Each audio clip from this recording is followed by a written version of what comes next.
Being Counter to Boss podcast is powered by XBert. XBert is an AI-powered work intelligence system that safeguards and empowers bookkeeping and accounting teams, supercharging efficiency and data quality. A one-of-a-kind practice intelligence system with AI-powered alerts that monitor your data integrity, team performance, and capacity to get more done. If you're interested in a free trial of XBert, go to our website at www.xbert.io. Hope you enjoy the pod. Hello and welcome again to the Being Counter to Boss podcast, episode number 2 of this new series. After our introductions last week that hopefully you all listened to, we're going to talk about the leap. So deciding to go it alone, the mindset shift from changing from employment to running your own business, and weighing up the risks and rewards of that as well. And then some personal stories of sort of why accountants leave employment and to start their journey. So I'm going to be pretty quiet for this episode. I'm just going to ask you a few questions, to be honest, because I've got no stories about this because I'm not an accountant. So there's nothing we can do here, right?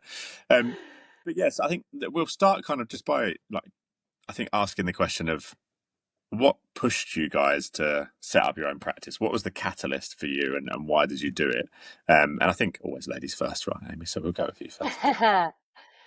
Thank you very much. So hi everyone, Amy here. I have Hancock and Hastings. I'm a sole practitioner practice, and I've been an accountant since I was 18 years old. So I left after doing my A-levels and went to work in a small practice. I say small practice, so about 40 people.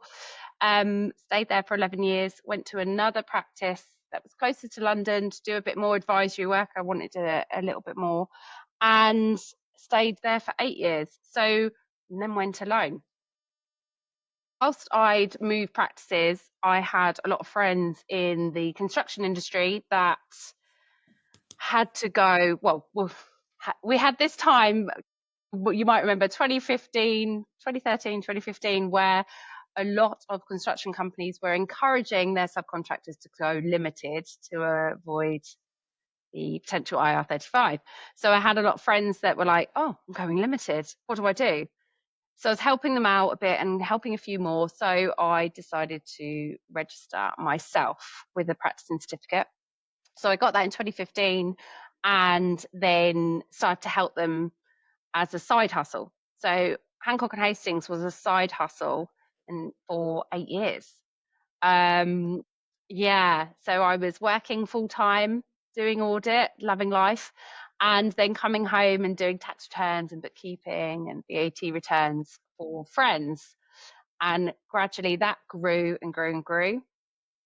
When COVID hit, that was obviously awful for everyone, but a lot of my colleagues were put on furlough. I wasn't put on furlough, and I had to pick up where other people were on furlough. So that was massively overwhelming with a 1-year-old as well. So I actually put the side hustle on hold.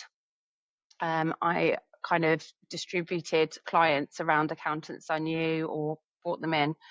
And then that's how it stayed. I was thinking the side hustle was kind of paused a bit. I still had some like immediate friends and clients that I was helping. And then I had my second child in back end of 2021, went back in 2022 and said, right, I'm ready for directorship. Let's do this. I've been qualified since 2008. I've done married, got kids. Let's really take the career. The bosses went, oh, there's no place. There's no space on the board. It's like, excuse me? You go through your career, and James will say this, you'll go through your career, you start as a junior, you do your time. I did my time shredding. I know that's not a thing now, but I did days of shredding up in the loft. We wonder why there's a shortage of people coming into the profession.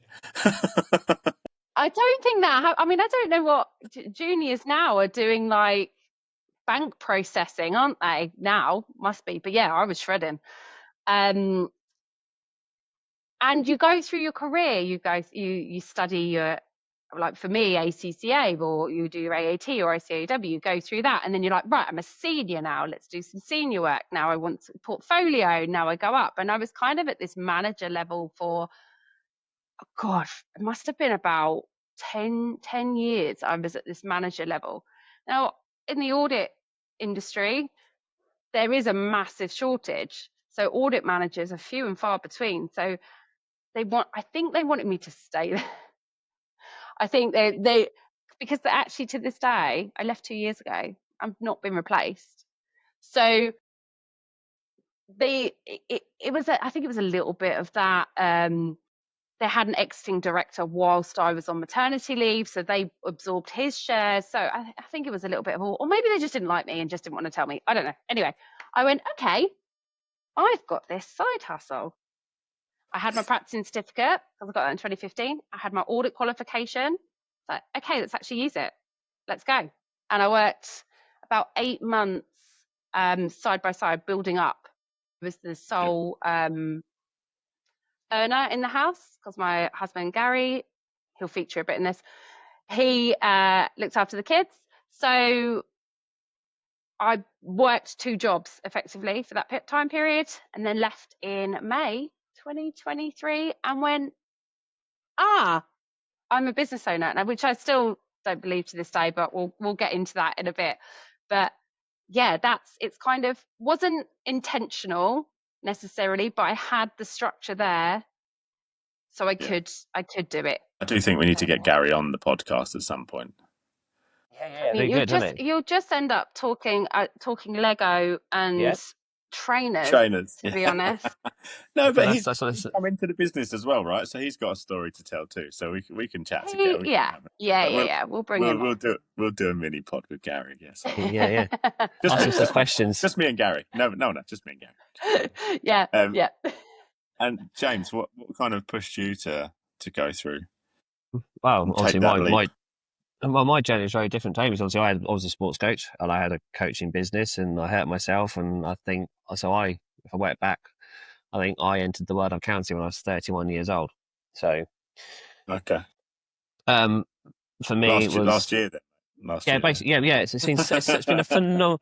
I've always liked you, Will. I've always liked you. It's been a phenomenal journey. It's been.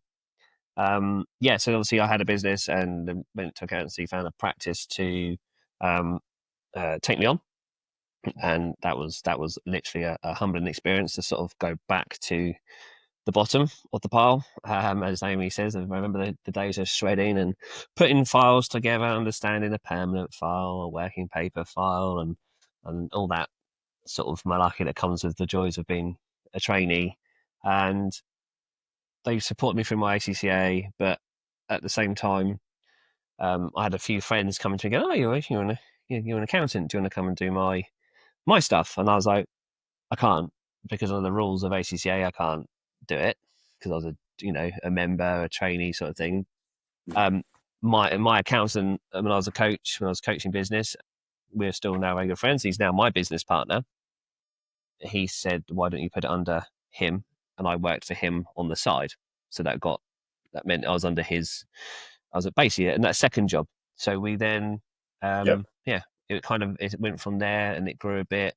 And then for us, it was the pandemic that changed a lot of it, where we had an influx of a lot of people wanting to come into it was James's practice to try and ask for, support, accounting support, tax advice. So I'd obviously gone through qualified ACCA. I got made manager of the practice I was at. I was audit manager. So yes, I've done the audit world and things, and it was a good experience. It definitely sets you up to see things differently when you're doing working with businesses.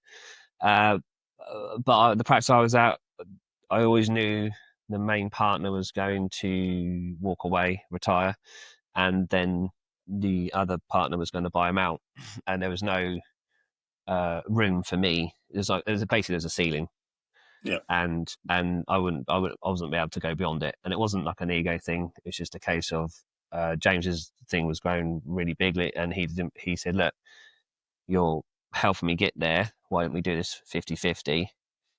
So I went off and got my practice certificate and decided to take the risk and go for it, knowing that I'd only really had my friends as clients, which is also a bit unnerving, because it's like I had a client base to work with, but it definitely wasn't the the portfolio of clients I had when I was at the other practice. So Yeah. it is a big shock. It's a shock to the system when you sort of go, what shall I do today? I'm working for myself, but I've done my work. What do I do? Nice. I like that. And was there? It sounds like that's kind of side hustle is like such a familiar story that I've heard so many times from so many business accountants that are setting up, or bookkeepers that are setting up on their own. They're either in full-time employment and doing a few mates on the side, or not even working in bookkeeping or accountancy, but have got accounting qualifications and then doing a bit on the side. Then think, okay, cool, yeah, let's set that up. Was there like the risk reward side of things? Like, I suppose when you're doing it on the side, there's not really much risk, I suppose, but it's then when do you what's that trigger that you take that jump and be like, right, I can do this full time on my own? Was there anything that kind of kicked off for you? I think for me, the side hustle was helping friends, but also keeping my hand in. When I changed, when I moved in 2015, I went from doing everything for a client. So I had a portfolio of clients, and I did everything from bookkeeping, VAT, through to accounts, and then I was auditing some clients and whatnot. So I was doing everything, and then I went into a role that was more audit and accounts.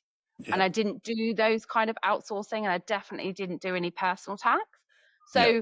I kind of justified the evenings spent doing work. I kind of justified it with, I'm keeping my hand in. I Like your didn't want to CPD. yeah, I didn't want to lose my knowledge. I was definitely not charging enough at all. I was charging like 50 quid a return. It was just ridiculous. Harsh. But I used it as kind of like training, and then Beer money. only when I decided to go out on my own, I was like, right, I really need to price these properly, because my friends were getting away with murder with me. I mean, some of them, if they're listening now, some of them still get discounts. They know who they are. But I was doing myself a massive injustice. And the firm that I went to, they knew that I was doing that. I was completely transparent and said, you won't give me personal tax, I want personal tax. You won't give me VAT returns and bookkeeping, I'm still going to do it. It turned out they evolved into the model of my old firm of, I had a client, I was in charge of everything. Whilst I was there, that kind of evolved. So I got that back. And then I ended up teaching people in the firm I was working in stuff, because I was doing CIS returns outside of work. I was doing personal tax outside of work. Yeah. That I was teaching the account managers, right, we need to look at what the directors are taking home, their remuneration, to see what we want to put as dividends and all that kind of stuff. So actually they worked side by side, and I don't, Nice. maybe subconsciously I felt, I will leave in the future, but I actually got that qualification and practice certificate and done because I thought I was going to be in the director of someone else's firm. Yeah. So I wanted to be able to sign up audit reports and things like that. So the intention wasn't to go on my own, but it's just come that way because I wanted more after I got my family unit. Yeah. It sounds like lack of that's growth a good point. is kind of what both of you have hit the nail on the head, right? There's definitely a bit of a ceiling there for people in the accounting. So do you think that's a common theme, James? Yeah, I think it is. Obviously, obviously, I would say relating to how I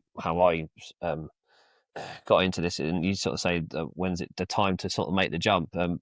For me, it was yes, I was at that ceiling, very much so. Trying to juggle the more responsibilities at the practice I worked at as manager. I was very much managing the team. I was managing the work in and the work out, trying to build systems, and found myself not doing what I enjoyed, which was sometimes actually just doing some of the work. So by having that client base at the side with James was allowed me to keep, as Amy said, keep my hand in, and then allowed me to sort of help with how I was managing the team, making sure that they were then doing the job. I've seen it before with the practice I was at, those other offices as well, and I was watching how their managers were doing it, how the partners were approaching things, and they didn't know how to do some of the basics. And I thought, they're going, how are you reviewing a set of accounts? How are you sitting in front of a client giving advice when you've lost the basics of doing the very nature of what of our industry, and for me that's a big thing, but yeah, it's I think having, as you've spoken to a lot of, going back to the question, a lot of accountants and bookkeepers are going on their own, it's that they're at that point where they feel like growing in the firm they were at has stopped, or circumstances like going off and having a family, having a career break or something, and then coming back and going, do you know what, I want to work around my family, and having their own practice allows that opportunity, and I think that's becoming more of as well. Yeah, definitely. But definitely, yeah, when to make that move is a difficult one, because you see it on LinkedIn and things about people posting that they made the jump, they didn't have a client base, but the reality is they probably did. They either walked away with a client base they were with when they're at the firm they're at, or they were doing something on the side before they decided to go full time. I know I was definitely had something on the side, as is Amy, which made that decision to go full time a bit easier, because you just know you've got that something there rather than nothing. So yeah. Do you think that's a bit of a failing in the industry, that there is that ceiling? Is it stopping some of the other maybe slightly larger firms from retaining the talent because of that issue, because of that ceiling, because people can't progress into partnership or into directorship or whatever it might be, and that's what they want from their journey? Yeah, I totally think so. I think from my experience having interviews with bigger firms over the years, there's always that, well, where do you want to get, that question, which is always I find really funny, where do you want to get to in 5 years? And I always used to throw it back to the person and say, well, I want to take your job. And then and the look on their face would be like, what? And I sort of think people naturally do feel a little bit threatened when someone says that. I agree. Like, I think I remember when they started bringing in the old practice I worked in, where do you want to be in 5 years? Where do you want to be in 10 years? And it's I don't know if it is across other businesses, because I don't think, from clients that I speak to, they have obviously the appraisal process and whatnot, but it's much more relaxed and not so structured. Yeah. It turned into a very structured approach, in that, where do you want to be in 5 years? You need to document that, do the self-appraisal thing to say, this is where I want to be. And actually, I found a lot of people that worked with me, so that were like juniors, bookkeepers or whatever, they're like, I'm happy staying put. Yeah. I'm happy saying, can you stop asking me that question? I'm happy staying put. But I agree with James. It's the ambition in us, in that it was, I want more. I'm like, I've done the family thing. I want more. I want a piece of the pie. I'm doing all the work. I'm speaking with the clients. I'm getting more work in. Let's have the piece of the pie. And we were both in smaller practices. Yeah, we really. did, and we were doing everything. If I'm honest, you're a bit of everything. Yeah. You're not just you're not departmentalized when you just do your accounts. And then someone does tax, and someone does the VAT and the bookkeeping, the outsourcing. Or payroll. It was very much, we get to do everything, which is, I think, is a good thing, because you get to sort of really get to know the clients you're working with.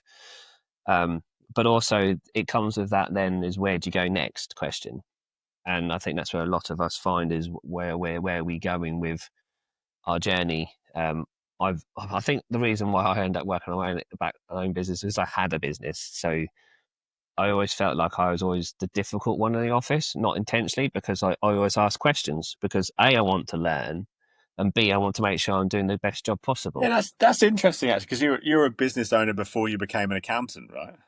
Yeah. So you've seen it. You saw it from the other side before you saw it from this side. Do you think that's helped you? I see things probably very differently to some other accountants. I also think that, having now done audit, allowed me to see things even more. So I see things from, like, I just sit there and the client would be across the table from me asking me a question, and they say, I'm really starting to ask you a question. I said, but don't be, because I was there doing that exactly the same in that position. It's okay to ask that question. And I think that's where I'm building better relationships with clients, because I'm reassuring them. And I think, Amy, you're the same with your clients. We're breaking that to be that stuffy accountant, as are a lot of other people at the moment. We're far more relaxed. There's quite a few people that's very similar accountants, bookkeepers out there, just, it's okay, to hold their hand and nurture them. And I think people are liking that more. But yeah, being having a business has definitely made me think how I talk to people. I definitely did. Yeah, And I 100%. always remember the first day, like second day when I started my job, and I was like, my boss at the time took me to one of his biggest clients. There's an assurance review, and he stuck me in the boardroom with the CEO and left me there. And I was like, oh, what do I do? And I just made it up, and I was just asking questions. I just started thinking, this is my business, what would I want to know? So I started asking him, what do you want to know?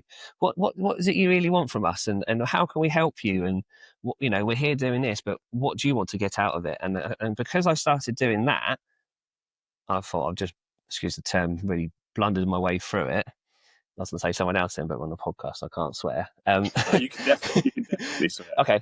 If I bullshitted my way through it, I was like, that's the worst word. I was very proud, but I've toned it down. I changed it in my head. You see, I delayed it then just to sort of think of something more appropriate. I thought to myself, oh my God, I really am like flustered by thought. And then I walked away, and then my old boss had said to me, that was a sink or swim situation. I wanted to see what you were capable of. But I also think having had my other business beforehand, that really gave me the confidence to do it. Otherwise, I wouldn't know. I definitely would not. I would not know where to start. Yeah, nice. I think that those sorts of experiences really shape you as an individual. I think there's a lot of people that are branching out in the accounting and bookkeeping space that are trying to change that taboo, like you said, about not having that sort of stuffy accountant shirt and tie and suit, and that's what you have to do as an accountant.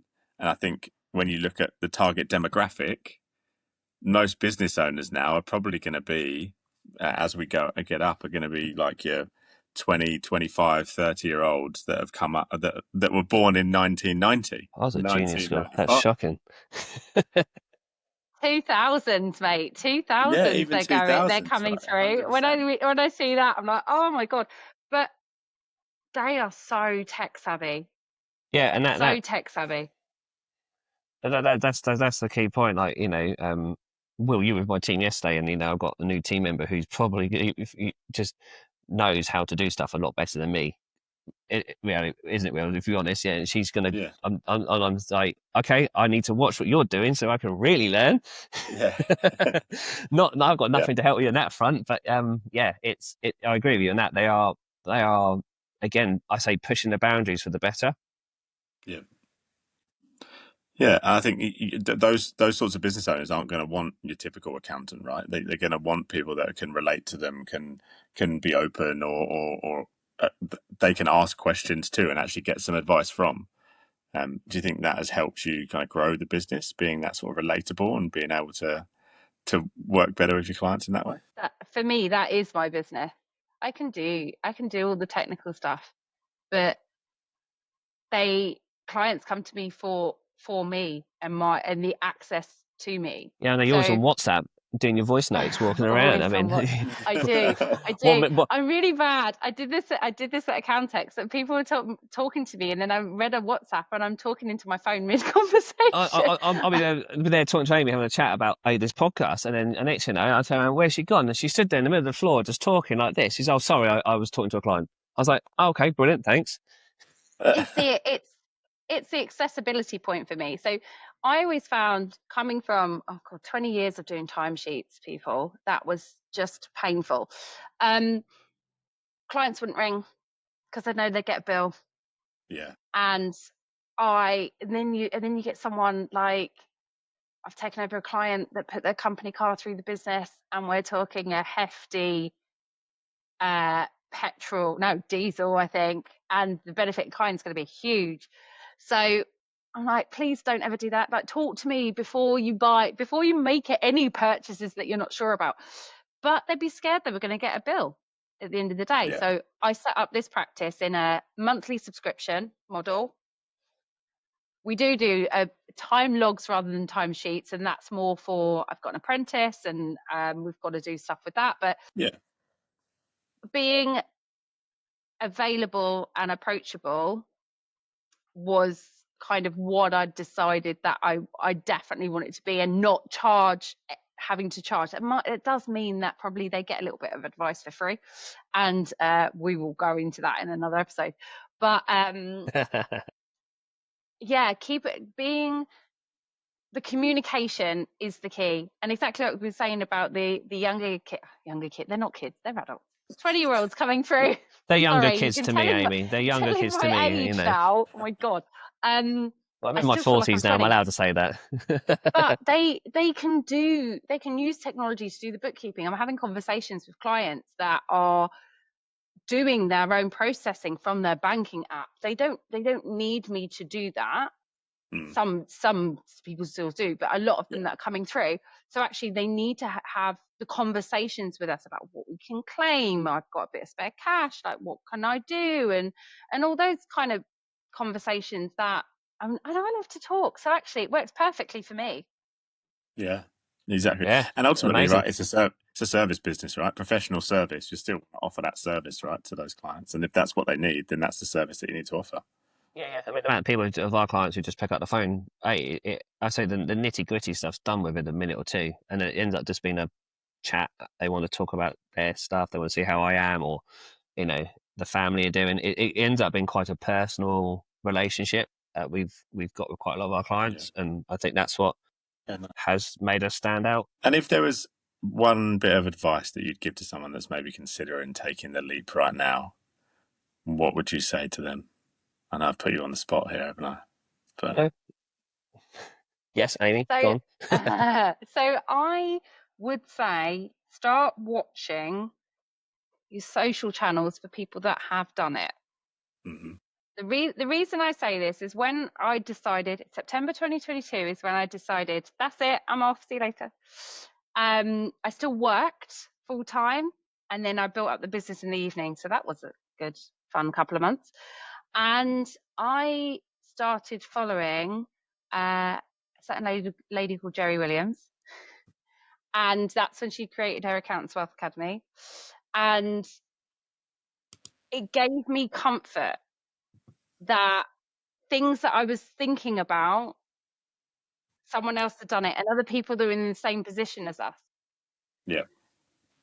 And I've got to get my insurance, and I've got to remember to do this, and blah blah blah. So actually connecting with other accountants on the social media channels, watching their videos, seeing what they're doing, will give you comfort that it can be done, and to help you on the journey to set the right software in place, processes in place, all that kind of stuff. So one thing, get on those social media channels, LinkedIn, Instagram, get following some accountant influencers and see what they're doing, see what they're sharing, and see how you can fit into that accounting world of being a business owner as well. Yeah, nice. So yeah, get following people. Yeah, I agree with that sort of sense. I think that it's like when you make that jump, you've got something that you can go into. Make sure you've got some clients. Really hard if you don't have clients. I know some who have done that, and they are really questioning why they've done it. But I just say just use the time to get the processes in place, and the clients will come later. But I agree with Amy. You look at what others are doing. Always take it with a pinch of salt. Maybe I refer back to what I said about the smoke and mirrors. How that, because obviously you sort of think how they are, and you want to try and get there as quick as you can. Remember, it's always tiny steps, but definitely talk to other accountants, bookkeepers, ask questions. Maybe get in with like a networking group like Jerry had with AWA, and there's others out there. Zoe and Joe got the 6-figure bookkeepers going on, those sort of things, and invest in yourself, because then that will enable you to grow as an individual and as a practice. Yeah, nice. I think sometimes comparison can be the thief of joy, right? But sometimes it's good to have that network around you, as long as you're not comparing yourself and saying, why am I not at that level yet? You give yourself the time to be able to build up to where you need to be, and don't kind of push or compare yourself to anybody. If you're happy where you're at, then that's what matters the most, right? And go to events like Countex and DAS and Fab, because obviously, like what we said with Aaron, didn't we, Amy, where we were saying now's more than ever, there seems to be so much more people willing to collaborate, help, support. So go to these events. And there's often now that each event is out starting to have its own little area for people to go off and have their little bit, to talk to others, networking. So not only you're not going to the vendors to talk to, but you've got areas that you can go and talk to other accountants and bookkeepers about. And I think that now to attend those events is I think really crucial. Yeah, cool. That seems like a nice place to end this episode, I think. A little bit of advice for everyone that's listening. Thanks very much for your time again, James, Amy. You obviously added 100% more value to this conversation than I did, because I didn't have zero. So next episode 3, we're going to be talking about the setup. So building the foundations, structures, finding a niche in the accounting market, building a brand and website, and what you guys have done to kind of achieve that in your practices. So really excited about that episode. So tune in for that one coming in a few weeks' time. Thanks very much, guys. Thank you. Thank you. Speak soon. See you later. Cheers. Bye. Bye.